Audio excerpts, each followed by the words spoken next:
It happened on a night when the rain had no mercy. The sky opened as if it wanted to wash the streets bare, and I stood in the middle of it holding a suitcase that wasn't even fully zipped. Clothes pressed out against the seams already heavy with water. My mother's voice echoed in my ears, sharp and final. "You're nothing but a burden. Get out." The door slammed before I could even process what she said. My father was behind her, arms crossed, jaw clenched, silent, but complicit. He didn't push me, but he didn't stop her either. I stood there for a long moment on the front steps, rain dripping down my neck, waiting for something, an apology, a hand to pull me back inside, a mistake they would laugh off later. It never came. I was 17, but in that moment, I felt about 5. My chest hurt in a way that had nothing to do with the cold. I looked at the house, the only place I had ever called home, and realized the walls would never welcome me again. The suitcase slipped from my hand, hit the pavement with a dull splash, and that sound was louder than their rejection. I didn't beg. I didn't knock again. There was a silence between me and them that said more than words.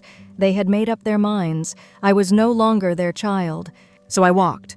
The storm swallowed me in minutes. My sweater clung to my skin, my shoes filled with water, every step louder than the one before.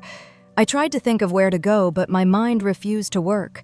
Friends too embarrassed, relatives none nearby. A shelter, I'd never been inside one and had no idea how to find it. The city, usually alive with neon and traffic, looked alien in the downpour. By the time my legs gave out, I was under an overpass. The concrete reeked of damp moss and old urine. It wasn't safe. It wasn't warm, but it was hidden. I dragged the soaked suitcase under me, leaned against the wall, and tried to pretend I was invisible.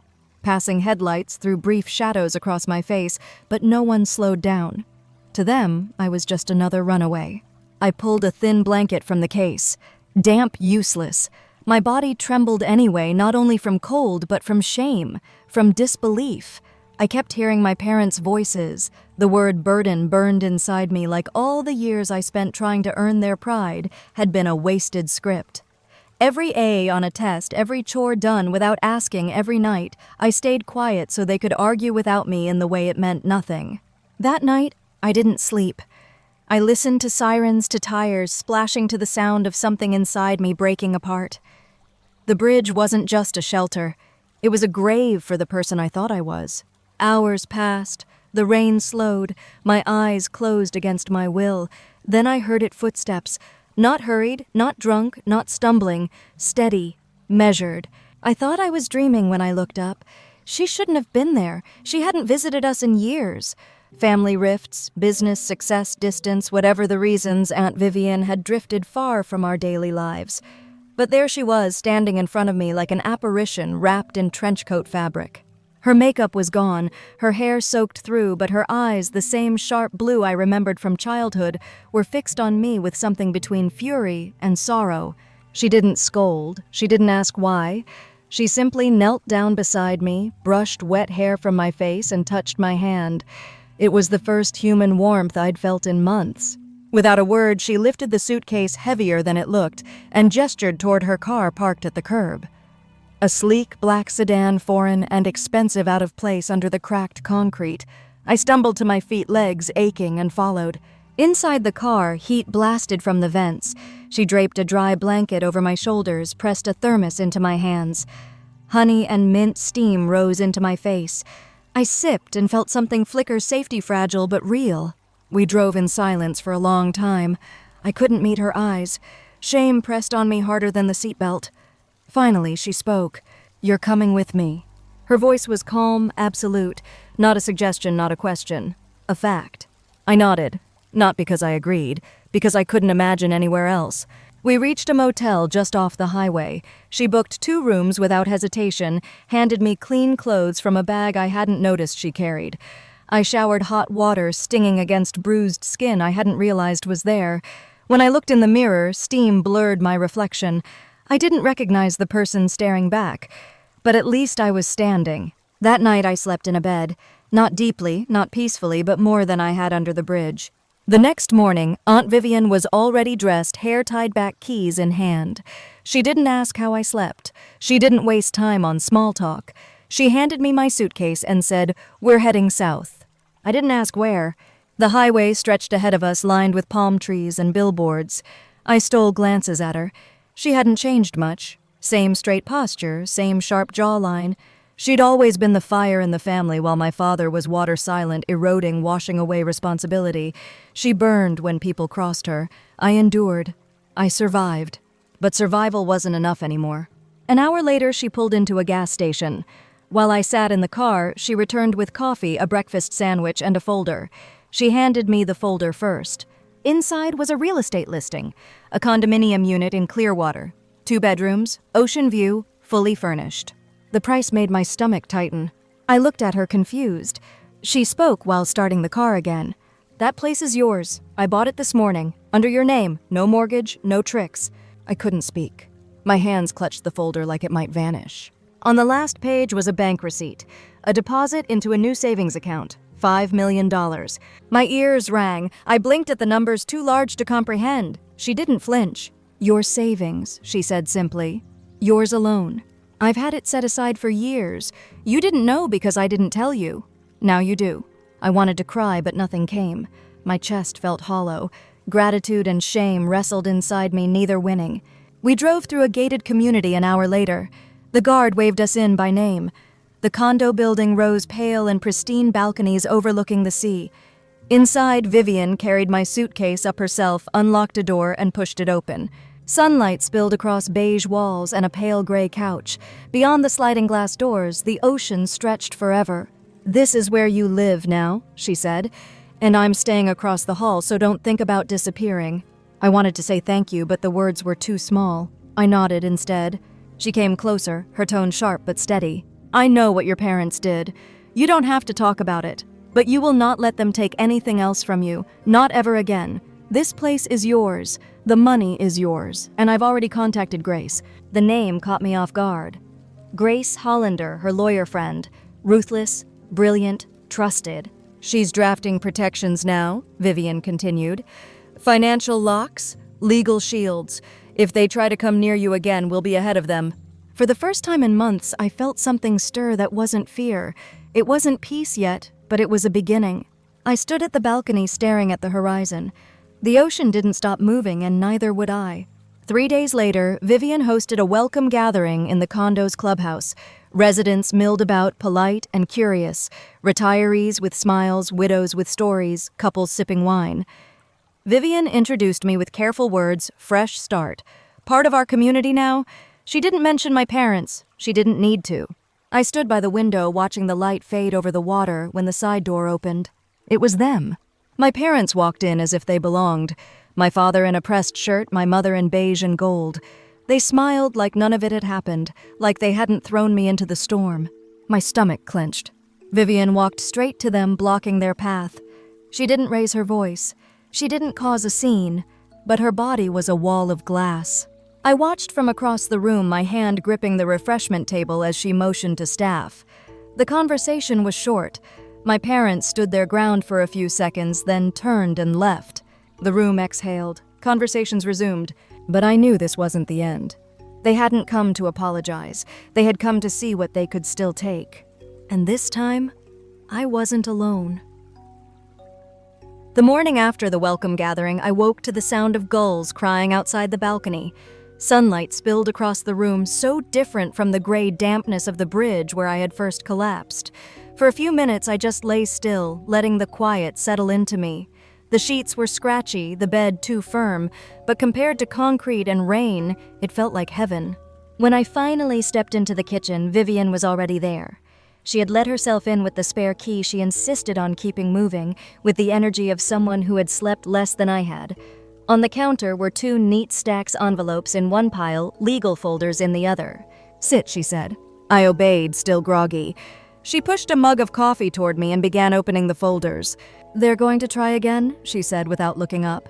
I frowned. Already, Vivian tapped the papers, not with tears, with signatures. Her voice carried that sharp edge that made me sit straighter. She laid out what she had uncovered in the last 48 hours, emails, messages, and a quiet inquiry my parents had made to a law office in another state. They had asked about power of attorney transfers, elder authorizations, conservatorship procedures. None of it was formal yet, but it was enough. They want to make it look official, Vivian explained. Hand-delivered papers, nothing aggressive, something that looks like help. They think you're soft enough to sign if they cry. I stared at the documents, my stomach tightening. Why would they think I'd agree?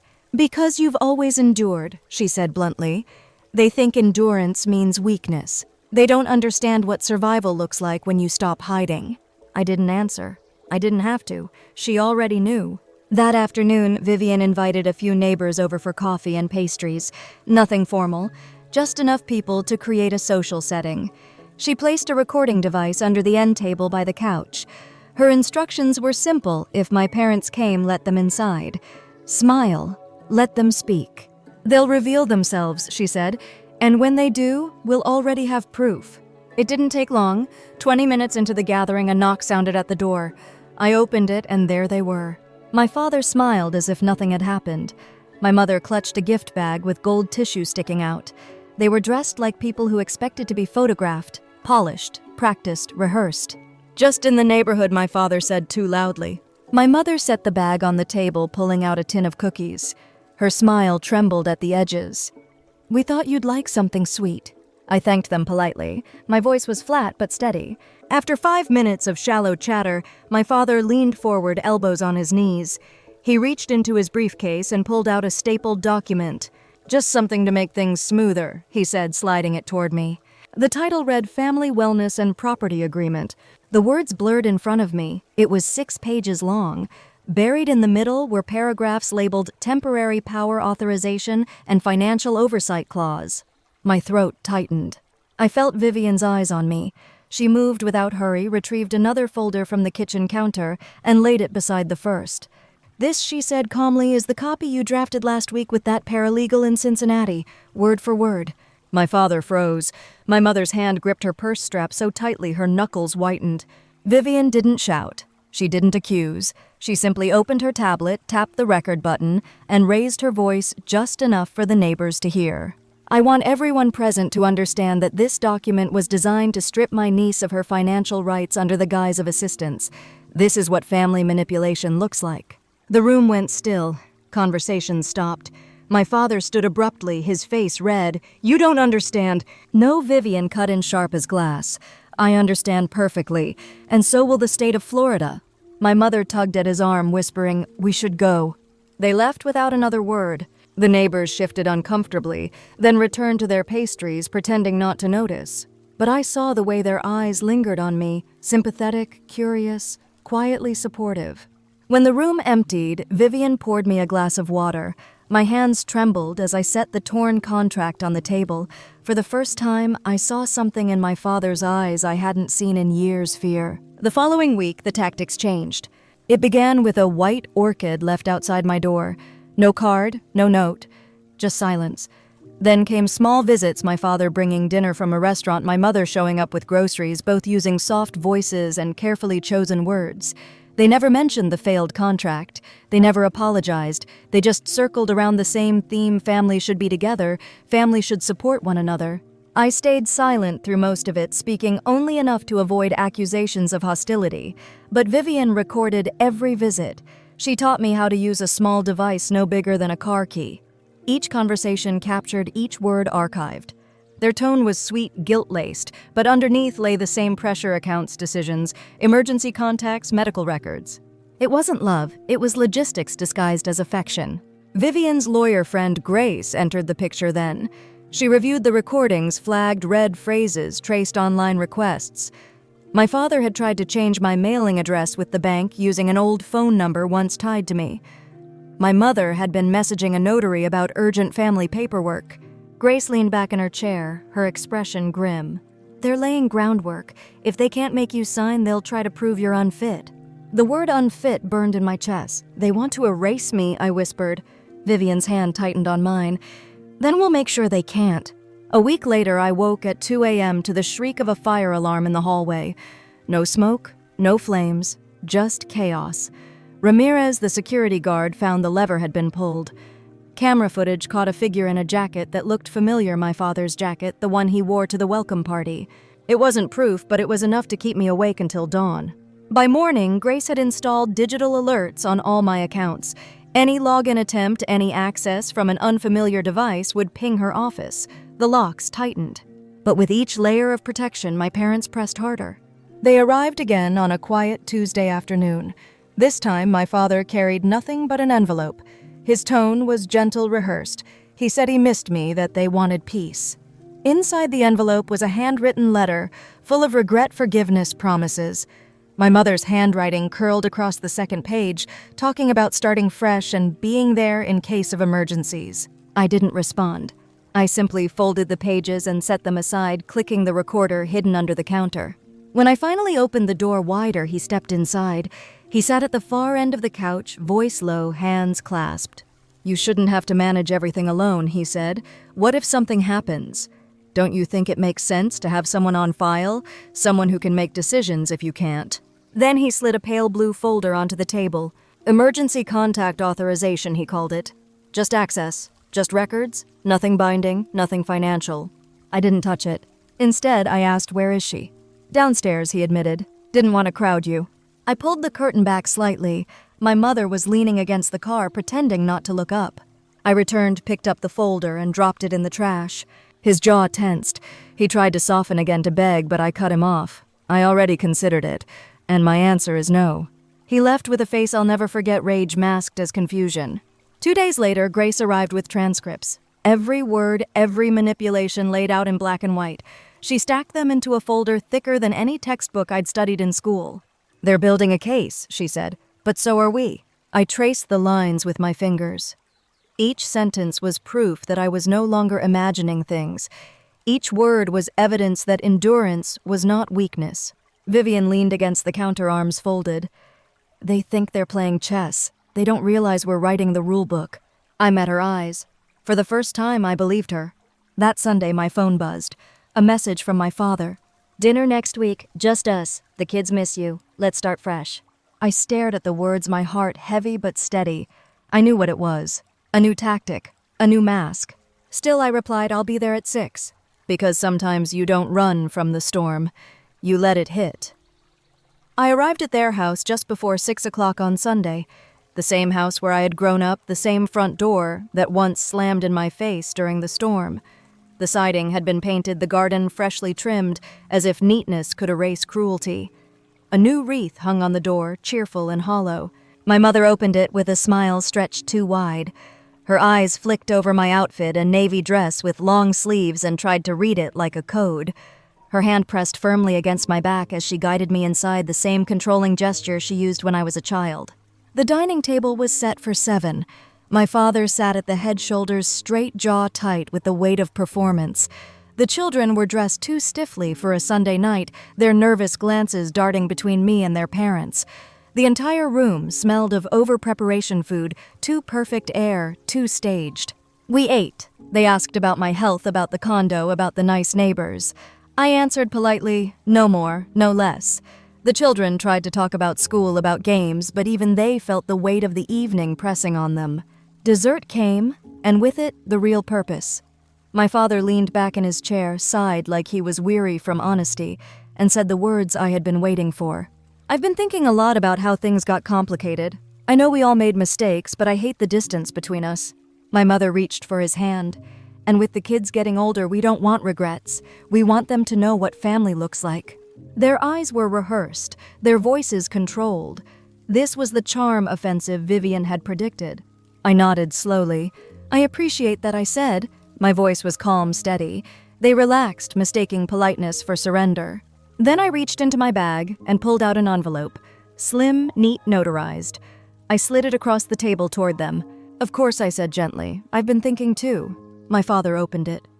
His eyes caught the words. My mother leaned closer. It wasn't reconciliation. It was irrevocable. The document confirmed the permanent establishment of the Ruth Ellery Foundation, named not after them, but after me. The condo, the savings account, the protections, all of it had been tied to the foundation. The beneficiaries weren't family members. They were strangers, single mothers over 60, elderly victims of abuse community medical programs. My father's face stiffened. My mother's smile cracked. You see, I continued, I don't want to spend the rest of my life worried about who deserves what, or who thinks they've earned a share of something they never built. I'm choosing peace, clarity, protection. The children froze, confused. My father swallowed, hard eyes blazing beneath restraint. My mother's hand trembled against the tablecloth. I stood smoothing the fabric of my dress. Dinner was lovely. Thank you. At the door, my father followed his voice low sharp. Is this it? I turned, met his eyes. You were trying to regain access. What you lost was trust. And that doesn't return with pie and apologies. I left. Back in the condo, Vivian was waiting with a glass of wine and a faint smile. Well, she asked. They saw it, I replied. They understood. Good, she said, because the real storm is just beginning. The days after the dinner were deceptively quiet. No visits, no calls, no letters under the door. For a moment, I almost believed it was over. But Vivian knew better. They're regrouping, she said, her tone clipped as she shuffled through new papers. They'll come again. This time not with charm. With law. She was right. A week later, a plain white envelope appeared beneath my door. 6 pages printed and stapled. The language was designed to intimidate, laced with references to health concerns, erratic decision-making, and safety. My parents had filed for conservatorship review. They claimed I was unstable, that my financial decisions were reckless, that I was being manipulated by outside parties. Me, the same girl who had managed grades bills, responsibilities they had often ignored. Me who had stretched every resource to survive when they cast me out. I didn't cry. I laughed. Vivian called Grace immediately. By noon, the lawyer was at my table with a laptop open. She scanned the pages, her face impassive. This isn't about health. It's about control, and it won't stand. We moved fast, cognitive exams scheduled, medical panels arranged, full reports printed and notarized, every record precise, every signature sharp. Within days, I had proof that my mind was clear, my decisions rational, my independence intact. Grace compiled everything into what she called the protective response package. Transcripts of my parents' manipulations, screenshots of their digital attempts, witness statements from neighbors who had seen them lurking at night. Each page was a brick in the wall between me and them. By the end of the week, Vivian sent a formal response to the court. Her words were velvet-wrapped steel, polite, professional, but unyielding. The letter didn't just defend me, it warned them. And still they tried. A man came to the condo claiming to be from an elder planning service. Clipboard collared shirt, polite smile. He said my family had requested a review of my estate plan. I closed the door before he could finish. Grace filed a complaint the next morning. Another night, the fire alarm shrieked again. No smoke, no fire, just fear. Ramirez checked the cameras, caught the same jacket, the same silhouette. The pattern was obvious now. When manipulation failed, intimidation followed. But for every move, we were ready. Vivian replaced the mailbox locks. Grace set up secure alerts on my accounts. A private investigator traced calls and messages back to their phones. Each attempt was logged, documented, preserved. And I, for the first time, felt something shift inside me. I wasn't just surviving, I was preparing. The next strike came in the form of another invitation. Dinner again. My father's message was shorter this time, more desperate. The kids miss you. Let's try again. Vivian read it over my shoulder, her mouth tightening. It's a trap. Don't go. I will, I said. Her eyes snapped to mine. Why? Because some storms, I replied, you don't run from, you stand in. She studied me for a long moment. Then she nodded once. Then we'll make sure you don't stand alone. At the second dinner, the table was set even more elaborately. Candles, polished silver, a performance dressed as reconciliation. But I carried nothing but a slim envelope in my handbag and a calm expression. The conversation meandered through small talk, false warmth, until my father leaned back and began again. We've been thinking, maybe it's time to revisit some of the decisions made in tense moments. Estate matters, practical things, nothing complicated. He reached for the folder beside him, ready to slide it across. Before he could, I placed my own envelope on the table. Already done, I said. Inside were the signed documents finalizing the transfer of every asset into the Foundation's protection clause. The condo, the savings, the accounts. Everything now belonged not to me personally, but to the Ruth Ellery Foundation, governed by a board of trustees Vivian and Grace had carefully assembled. Irrevocable, untouchable. My father's jaw tightened. My mother's eyes widened. "You see," I said softly, "I'm not cutting you off. I'm simply choosing peace. No one has to argue anymore. It's settled." The silence that followed was heavy, sharp. The children shifted uneasily, sensing something without understanding it. I stood, smoothed my dress, and thanked them for dinner. My father followed me to the door, voice low and urgent. "You're really doing this." I turned, met his eyes. "You already did. I'm just finishing it." I left him standing in the doorway, his face pale in the candlelight. That night back in Clearwater, I sat on the balcony with Vivian and Grace. The ocean pounded against the shore below. Vivian poured wine.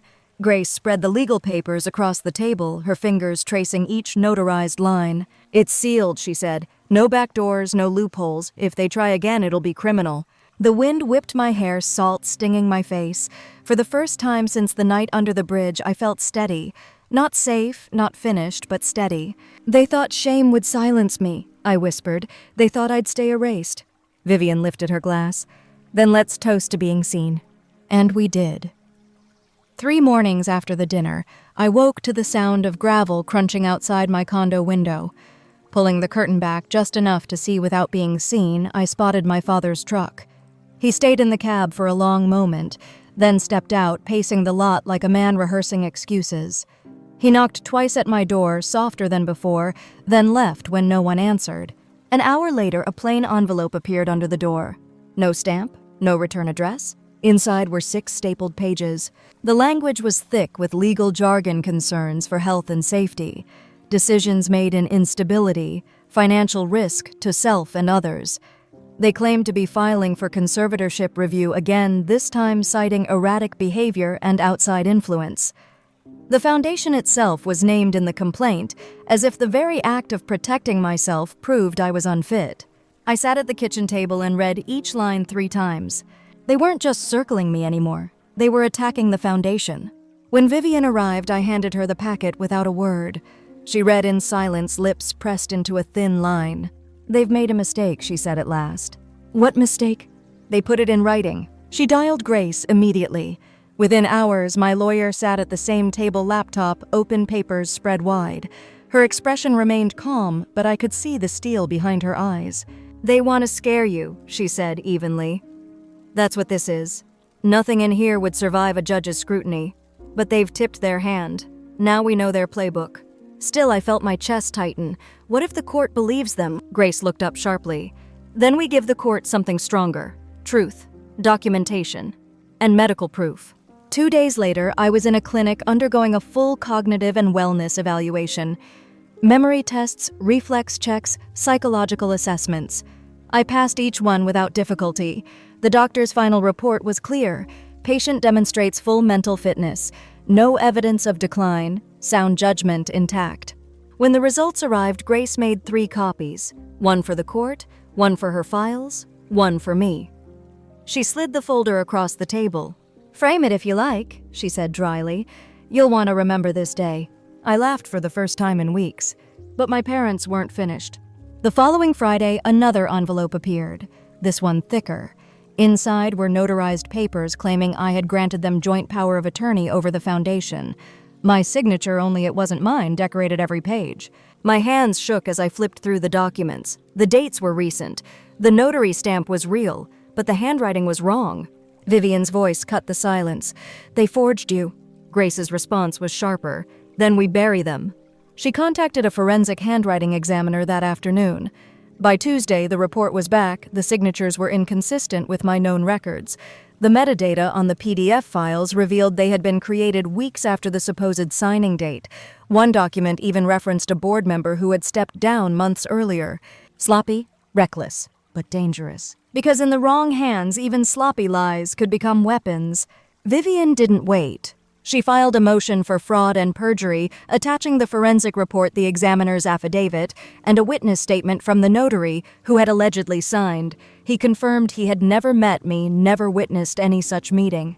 The cracks in their scheme widened. When the hearing date arrived, the courtroom felt colder than I expected. Wood benches, fluorescent lights, the hush of anticipation.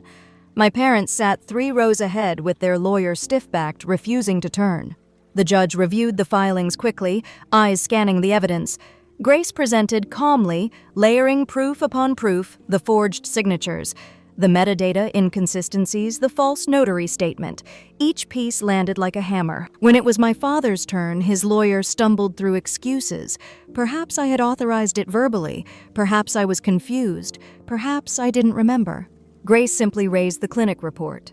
Full cognitive fitness. The very test they themselves had cited in their earlier filing. They contradicted themselves in writing. Twice. The judge called for a recess. Outside, I stood on the courthouse steps, sunlight harsh against my face. My father approached alone, his voice soft, almost pleading. "You're really doing this?" he asked. I looked at him steadily. "No, you did this. I'm just refusing to disappear." His shoulders slumped.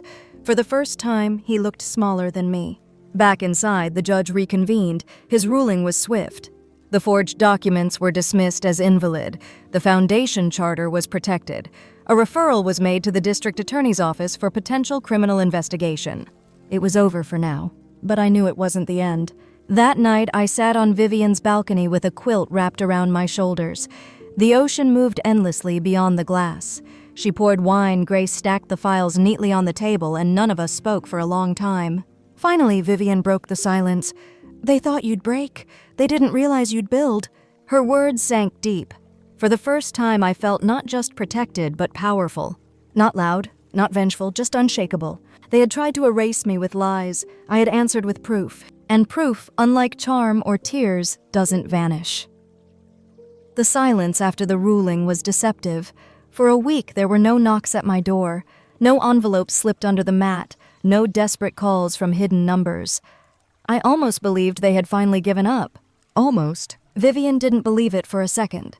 She had lived too long in the realm of money and leverage to mistake quiet for surrender. "They're not done," she said one evening as we sat on the balcony. The ocean was calm, deceptively so, the waves sliding against the sand with a softness that disguised their power. They're regrouping. People like them don't stop until they're forced. She was right. The first sign came not at my door, but in whispers. At the community center where I had begun volunteering, a woman leaned close and asked gently, "Are you all right, dear? We heard your parents were worried about you." Her tone wasn't cruel, just curious, but my stomach turned. Worried, that was the word they had planted. By the next week, the rumors grew. Someone claimed I had been manipulated by Vivian into giving up my rights. Another insisted I wasn't well, that my decisions were suspicious. A man at the post office asked if it was true I had been hospitalized. The lies spread like oil across water-thin, shimmering, difficult to contain. Vivian's response was immediate. She called Grace, and within days they drafted a public statement on behalf of the foundation. It wasn't dramatic. It didn't mention my parents. It simply affirmed my capacity, my leadership, my commitment to the foundation's mission. But rumors rarely bow to truth. That weekend, flyers appeared in mailboxes around Clearwater, anonymous, unsigned. They accused Vivian of controlling me, of funneling my inheritance for her own use, of isolating me from real family. I stood in my kitchen holding one of the crumpled sheets, my hands trembling. The font was bold, the language cruel, but the intent was clear. If they couldn't win legally, they would destroy me socially. "They want to shame you back into silence," Vivian said flatly. I set the flyer down. "Then we answer differently this time." "How?" she asked. "Visibility," I said. And so we began. The foundation hosted its first public event at the town hall, a workshop on estate protection for elderly women, followed by free consultations with legal aid volunteers. Vivian insisted on press coverage. Grace coordinated with local reporters. By the end of the day, photos of me shaking hands with attendees appeared in the regional paper. The headline read, "Local Foundation empowers seniors to protect assets." No mention of scandal, no hint of weakness, just presence. That visibility was its own shield. The more people saw me active, coherent, determined the less they believed whispers of instability. Still, the backlash came. 2 days later, the fire alarm shrieked in my building again at midnight. This time, security cameras caught the culprit more clearly, a blurred figure in a jacket, unmistakably my father's, moving through the service corridor. Ramirez, the security guard, called the police. A report was filed. My father wasn't arrested, but the warning was official. Vivian's voice was cold when she read the report. "They've moved from lies to harassment." "Good. It makes their pattern easier to prove." One afternoon, a young man knocked at my door. He claimed to be from a financial planning service, smiling as if this were routine. He carried a clipboard, his questions rehearsed. "Just a quick review," he said, "requested by your family." I didn't answer. I closed the door. Grace filed another complaint. Quiet, methodical, relentless. Each incident became another line in the growing dossier. "They're building a case against themselves," she said. "All we have to do is record." But recording didn't erase the weight in my chest, the feeling of being hunted in my own home. Every creak in the hallway made me tense. Every buzz of the intercom set my heart racing. One night, Vivian found me sitting awake at 3 a.m, staring at the condo door. She placed a hand on my shoulder. "They want you afraid," she said softly. "But fear is not proof, and proof is what we have." The next tactic was subtler. My parents began sending gifts. Flowers left at the door. Groceries delivered without a sender's name. A framed photo of me as a child left leaning against my doorframe. Each item carried the same message: "We're still here, we still own pieces of you." I refused to bring them inside. The flowers wilted in the hallway. The groceries I donated to the shelter. The photo I handed to Grace as evidence. "They're trying to blur boundaries," she explained. "If they can't break through legally, they'll erode the walls emotionally. Don't let them." I didn't. But the strain pressed on me all the same. Then came the invitation. Another dinner. Another promise of reconciliation. This time I didn't hesitate. "Yes," I said, "I'll go." Vivian looked at me sharply. "Why?" "Because every attempt needs to be seen, recorded, documented." She studied me for a long time, then nodded. "Then we prepare." At the dinner, the table was dressed as if for a holiday. Candles, silverware, polished glasses. The children sat stiffly again, eyes darting nervously. The conversation tiptoed around the obvious until my father finally leaned forward, hands clasped, voice heavy with false sincerity. "We want to make things right," he said. "Maybe revisit some of the estate matters, especially now that the foundation is in play. We just want to help." He reached into his jacket, pulled out another folder. Before he could slide it across the table, I spoke. "I've already made my decisions. They're permanent." I reached into my bag, pulled out my own envelope, and placed it on the table. Inside were the finalized documents, the foundation's assets, irrevocably sealed, overseen by a board of trustees. Not even I could alter them without unanimous approval. My mother's face paled. My father's jaw tightened. "This isn't about cutting you off," I said quietly. "It's about ending the fight before it kills me. The assets don't belong to me anymore. They belong to the mission, to people who need them. You can't touch them. Not now, not ever." The silence at the table was suffocating. The children stared, wide-eyed. I stood. "Dinner was lovely, thank you." At the door, my father's voice cracked with anger. "You think this ends it?" I turned back. "It ends your control. That's all I needed." I left without looking back. That night, I sat with Vivian and Grace on the balcony, the ocean pounding against the shore. Grace stacked the signed documents neatly, her voice steady. "It's airtight now, no loopholes. If they try again, it will be criminal." Vivian raised her glass. "To locks, and to walls strong enough to keep out lies." I lifted mine, the salt air stinging my cheeks. For the first time since the night under the bridge, I felt not just protected, but whole. "They wanted to erase me," I said softly. "Instead, they taught me how to be permanent." And in that moment, I believed it. I thought the walls Vivian and Grace built would hold them out for good. I thought the locks were sealed, the doors barred the foundation safe. And for a while it seemed true.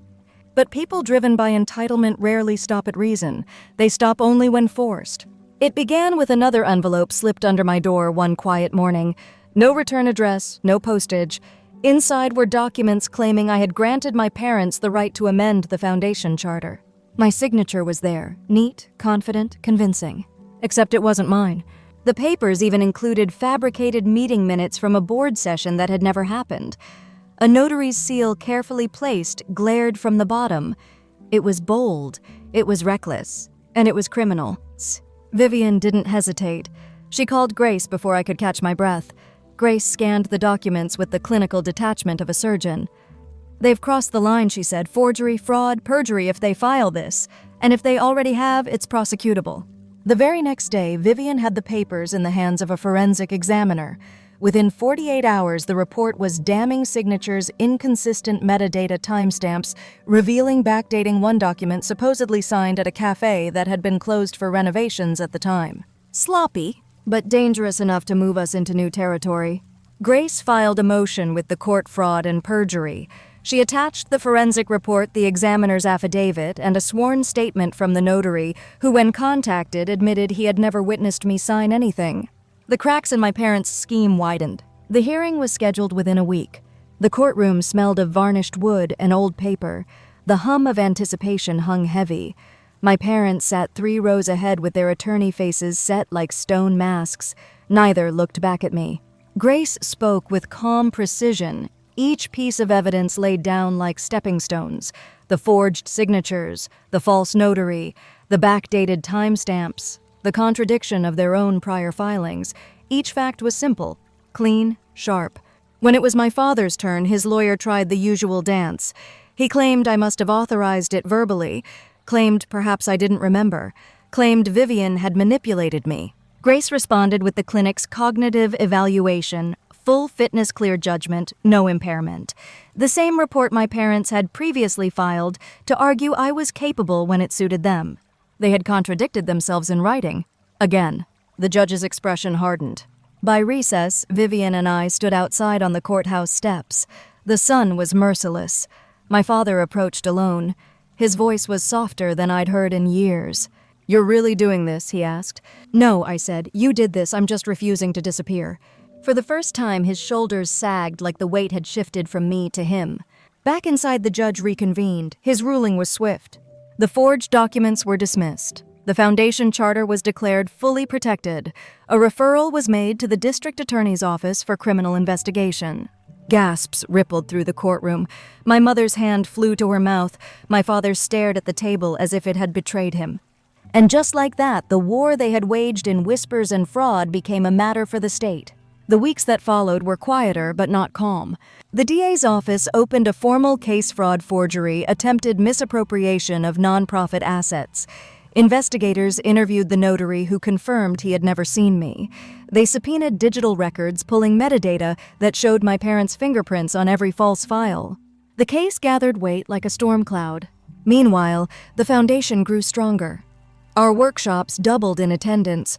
Newspapers picked up the story not of scandal, but of resilience. Elderly woman builds foundation after family betrayal. Headlines framed me not as victim, but as survivor. Vivian orchestrated much of it, ensuring that visibility became my shield. "Rumors die in the face of presence," she said. And she was right. The more the community saw me speaking, organizing, leading, the less room there was for lies to grow. But inside, I wrestled with exhaustion. Each day felt like walking a tightrope, balancing anger with clarity, hurt with resolve. Nights were the hardest. I would lie awake listening to the ocean through the balcony doors, wondering how people who raised me could spend their energy trying to erase me. Vivian never let me spiral too far. One night, as I sat in silence with tears drying on my cheeks, she placed a hand on mine and said, "You survived the bridge. You survived the storm. This is just paperwork in comparison." She was right. When the criminal charges were finally filed, I felt no triumph, only inevitability. The trial itself was shorter than I expected. The DA presented the evidence with brutal simplicity: forged documents, falsified notary stamps, metadata trails, transcripts of manipulative conversations. My parents' attorney tried to argue intent, that they had only wanted to help me, that they believed I was being exploited. But intent doesn't erase ink. The jury didn't take long. Guilty.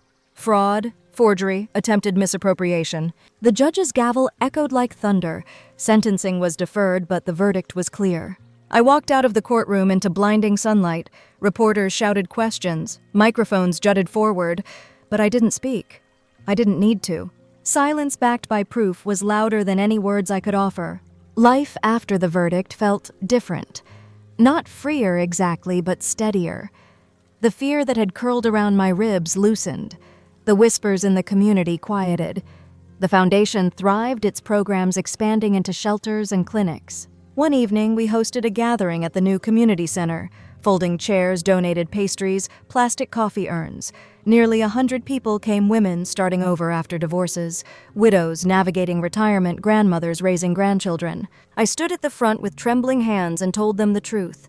Not every detail, not every wound, but enough. This foundation was never about money, I said. It was about not being erased. It was about proving that the second half of your life can be just as strong as the first. Stronger, maybe. Applause rose gentle but steady. I stepped back, handed the microphone to a younger woman leading one of our programs, and let her voice carry forward. The future belonged to them now.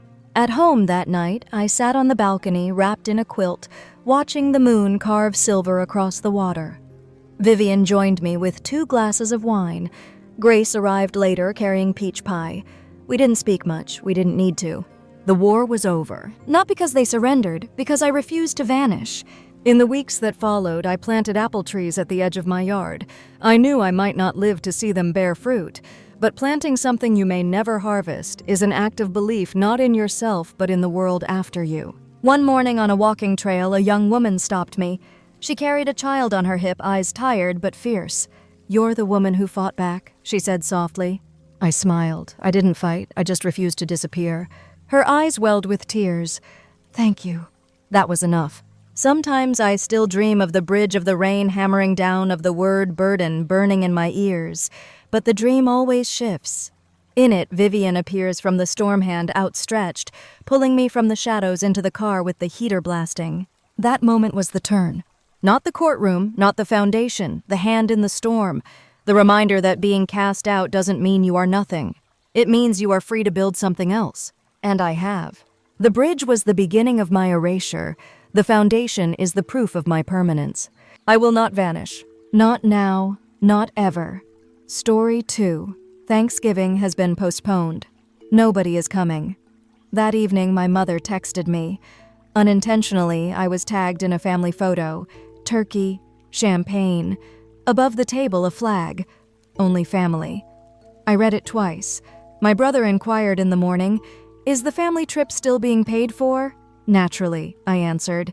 At 8 a.m., I put a halt to all payments, flights, and access. When my parents knocked on the door, they said, "Please let us in." I grinned and said, "Thanksgiving is canceled." As I carefully opened it, "Nobody is coming." Mom sent me an SMS, no justification, no follow-up. All it took was 3 seconds to declare that years of custom were no longer relevant. I took some time to reflect on the message, the hotel I had reserved, the rental vehicle, and the pie I had purchased from that pricey bakery they frequent. I shrugged after that. Perhaps it was canceled after all. However, I received a notice that evening. I had unintentionally been tagged. In a picture from my cousin's account, I suppose. "Grateful for real family," was the caption. The picture below showed a table with champagne gold dishes, a flag over the table, and a table for 12 turkeys. Only family. I read it twice. The tags did not include my name. I wasn't seated at the table. Without me, though, they were undoubtedly laughing, eating, and celebrating at my parents' house. I didn't text or call. I simply stared at the picture as if it were an unfinished joke. My brother was still paying for the family vacation when my phone broke at 7:42 the next morning. No salutations. No embarrassment. That's all. After a minute of staring at his message, I wrote a single word. "Of course." After that, I opened my laptop, put a halt to the flight reservations, terminated the Airbnb, suspended the vacation insurance, and denied them access to the family account. Something I completely control and they still don't get. They were at my house around 8 a.m., with my dad knocking on the door as if it were an emergency. Behind him, my mother was yelling my name, like it would still have meaning if she shouted it loud enough. I grinned as I carefully opened it. The door was not slammed by me. I didn't shout. I simply stood and listened to them speak. They had no intention of lying. "Well, without you, we hoped it would be less stressful." The last minute was involved. Really. You make it strange every time. In the hopes that anything might stick, they flung those sentences like confetti. My mother referred to it as a miscommunication. My father claimed that I was acting emotional once more. With his arms folded behind them, my brother remained silent as he was never required to. He never opposed it. It intensified the quiet. After letting everyone else cut, he intervenes to reap the rewards.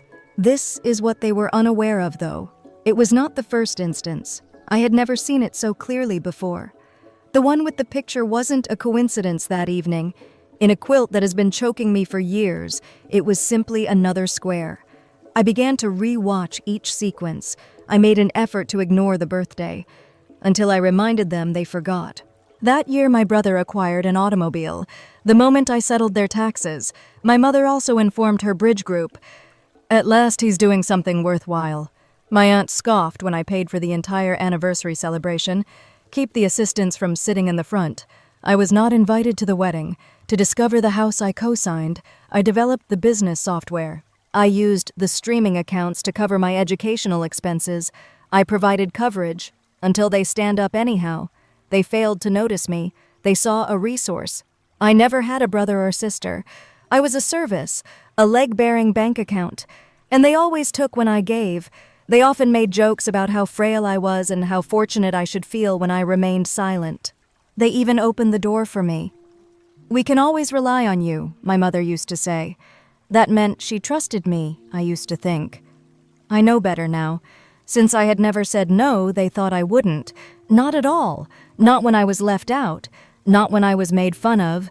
Not when they substituted more practical family members' discounts or favors for me.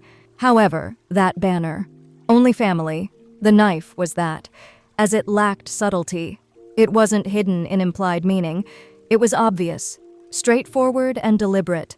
A line had been drawn. And I believed them for once. I didn't argue, therefore. Didn't compose a dramatic speech. Like an old film reel, I simply watched the pattern play out in my mind. One scenario after another, second by second. And the same message was hidden behind each recollection.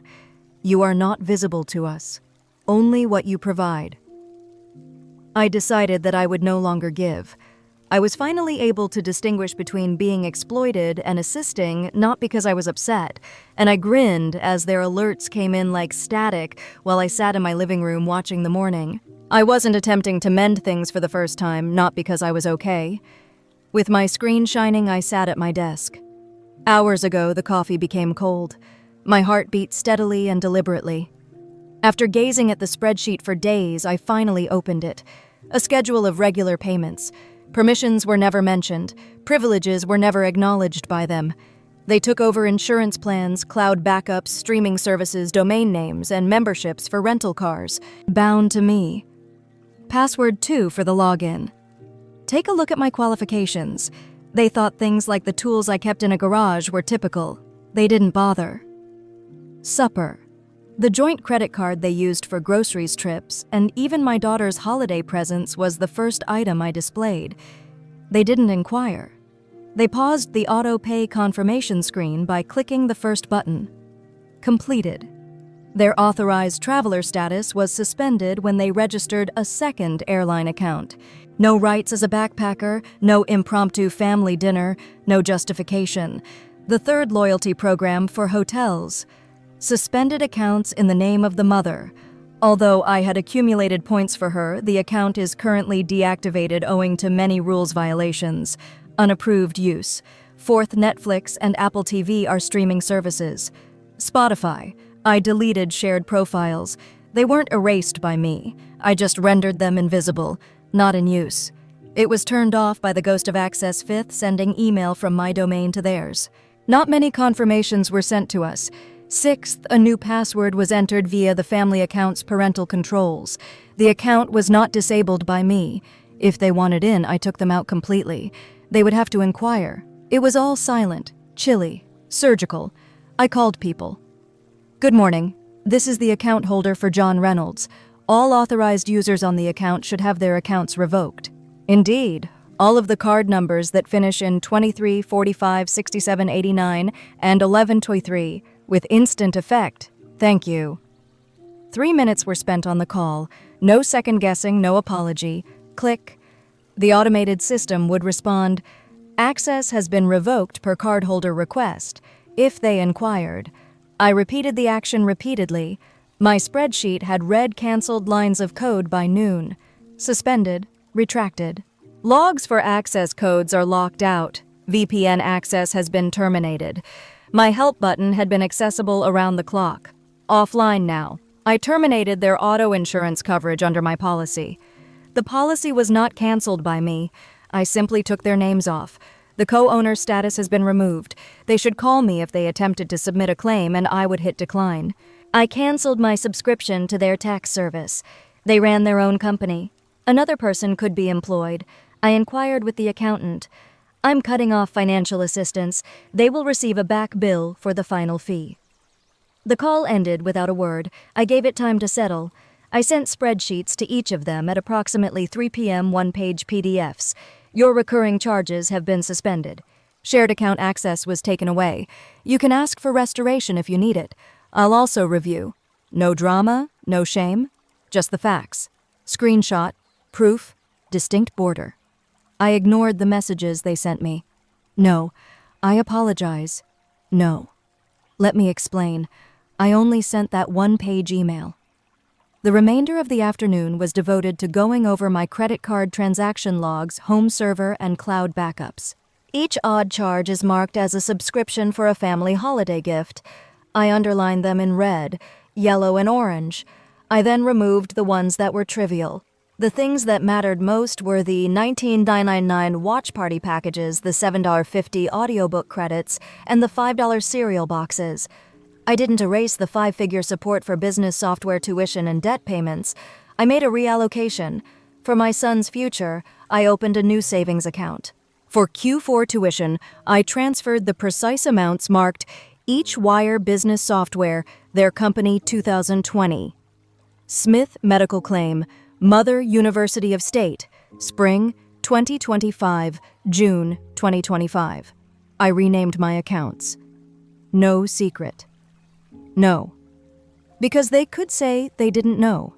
It would be evident to them. Documentation. This was not a form of discipline. Reclamation was the term. I requested that the bank update my account so that no one could add users without my express consent when I called. Encryption and security freeze alerts. My financial situation reminds me once more.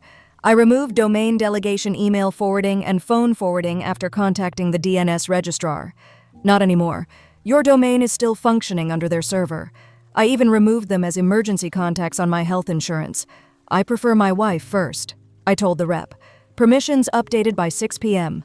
All notifications were on silent, all logs recorded. All rights revoked. I leaned back. I took a breath. The room felt emptier, lighter. Why it mattered. Every action was quiet. Avoid fights. Don't shout. Every action was deliberate. Absence of impulsivity. Each boundary was recorded. No subsequent accusations of misunderstanding. Each resource was purposefully redirected or returned to me. I didn't want to make them look bad.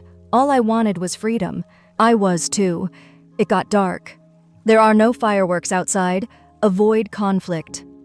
The only sound coming from the house is my laptop's hum. Fell into quiet.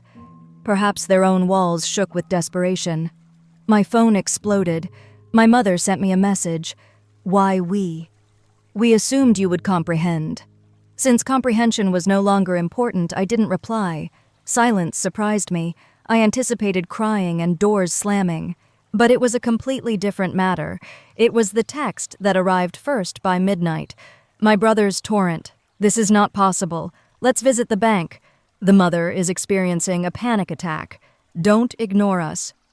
After that, my dad's emails were sent to all of my siblings, aunts, and cousins. John is going overboard. This is how he's always been. Son, perhaps you have your head in the wrong place. The final one. My own father publicly criticizing me.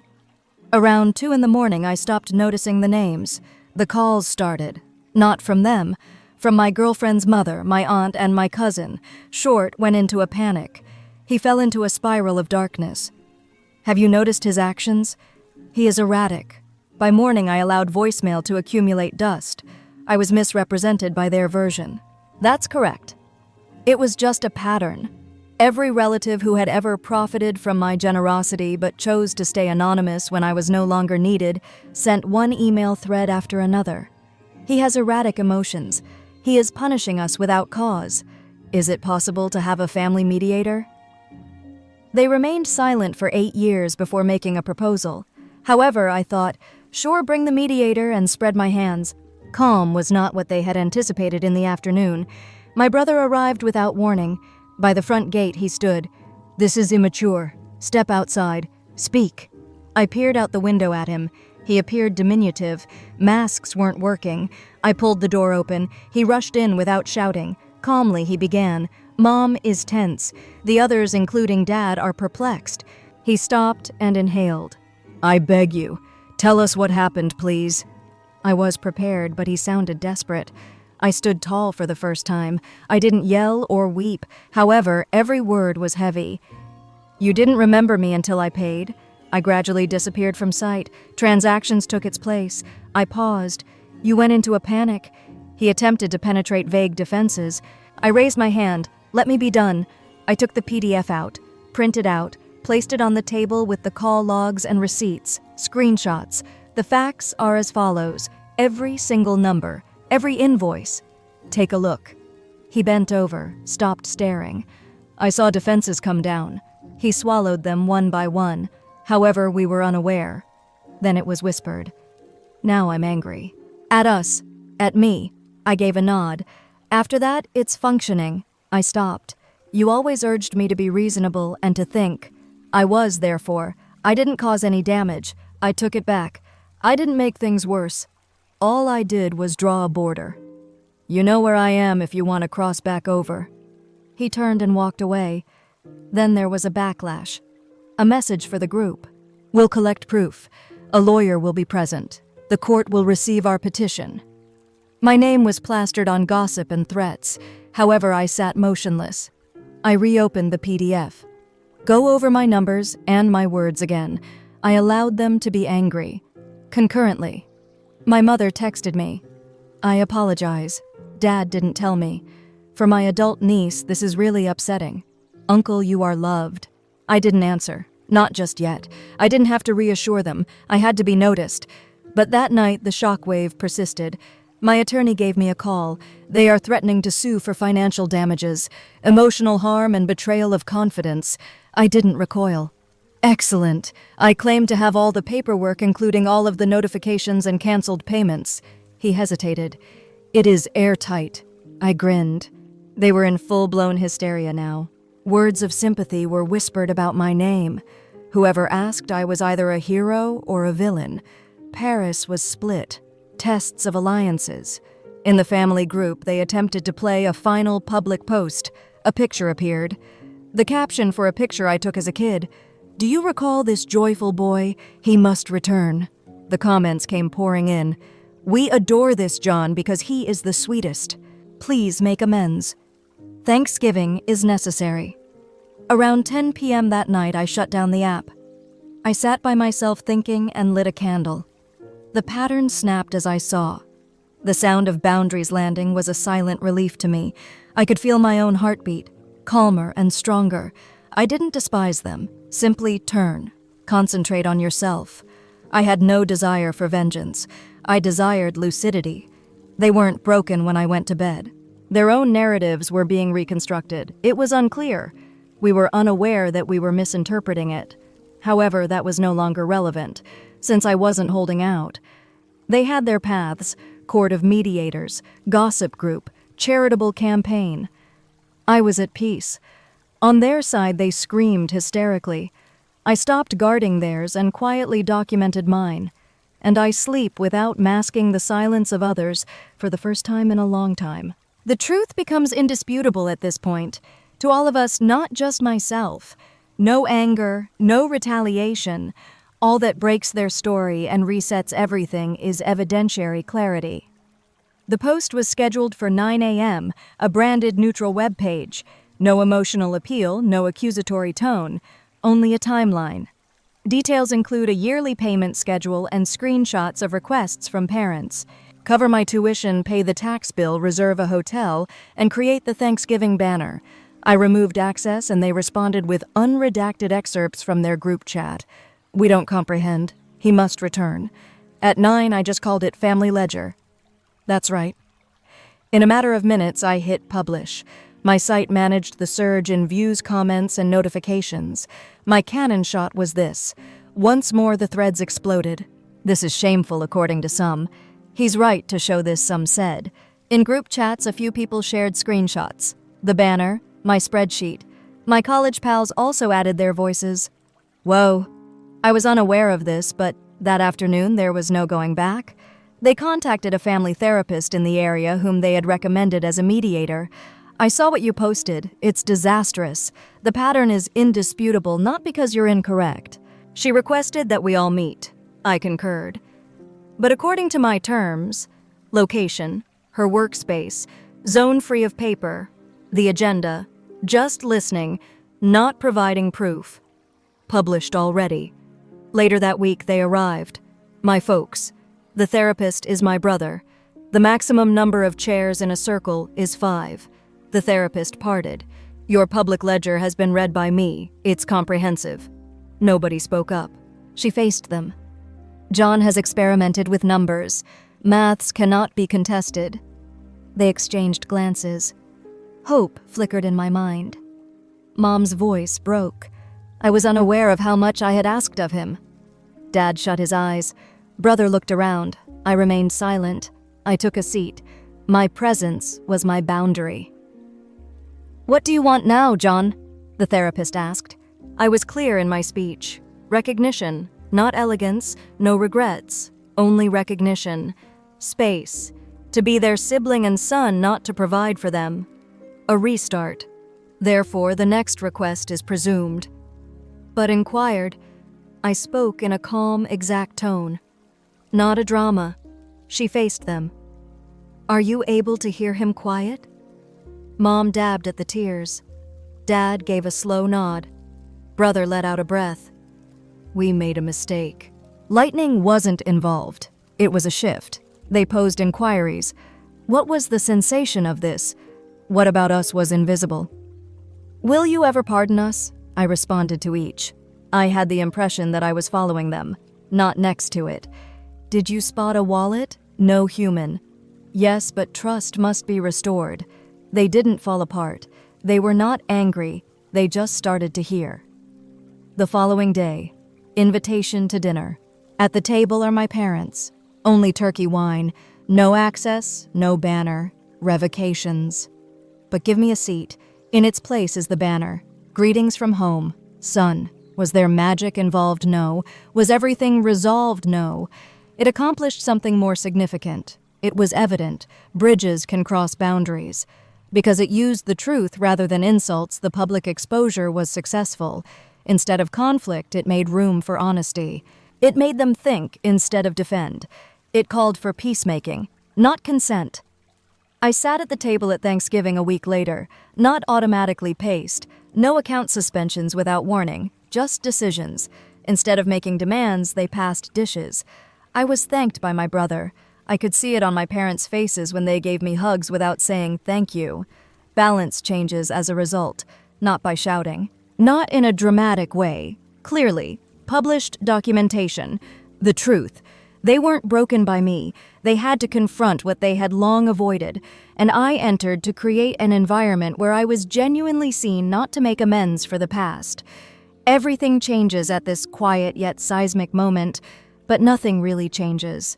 Just finality, no drama. The hero declares his own truth. At precisely 7:03 p.m., a month later, I got a text. Can we use simple words to communicate no subject, no background, no teasing? There is no pressure. I noticed the number, Mom's. Still warm from our most recent evening together, I gazed at the fireplace. I considered my own heartbeat. Steady, not nervous. I returned the type. Yes. Where and when she came alone to my front porch an hour later. No entourage. No, sir. Don't cry. Only her sure but fragile. I pulled the door open. She got up. A fund exists. Yes. I moved out of the way. Suggested sitting on my stoop. The sky was getting darker, humming cicadas. A calm evening. She took a seat. We didn't talk. There was silence for 10 long beats before she finally whispered, "What I wanted was not this." I gave a nod. She bit her lip and glanced at her hands, saying, "I know." "You were missed." "I'm confused." "Next, take a seat," I said quietly, "or leave. I'm present." Tears came. She understood that she needed to prove herself again for her seat, not because she was sorry. No shortcuts. She extended her hand. Remove the obstacle. We were quiet for a while. Then she said something. "You're still standing. I know that." It was not a victory moment. It was acknowledgement. I remained resolute. Don't hurry, don't give hugs. No, I pardon you. Simply being there. Simply set a boundary. She stood up. "I will see you in the future," she inquired. I stopped. "I will inform you." That was it. She gave a nod and left. Weeks went by, occasional texts and quick greetings, no auto-pacing, no banners, no seats were assumed, until she called one night. "Dinner with the family. Wednesday." I thought it was just us. I answered, "I'll be present." It was a completely different feeling to enter that room. No storm, no heat, just measured tranquilly. We took a seat. I took my plate out. Dishes were passed. They didn't express gratitude. They had a better statement. "Boundaries do not close doors, which is why you are here. They respectfully reopen them." That last pause was a moment of reflection. I refused to accept them. "Yes," I replied. "My value, my boundaries, my territory. They lost the person they used to be. They have a new person, someone more powerful, someone clearer, a person who had lost their invisibility. They had a son, not a supplier, a person, not a pocketbook, not a fixer, but a brother." Last words. I examined their faces. Be calm, actual present. I assumed this had nothing to do with rescue, it's about coming back, and I regained not only my seat but also my identity by deciding to arrive on my own terms, because the quietest power isn't always the loudest. No, the freedom to say yes once more comes next.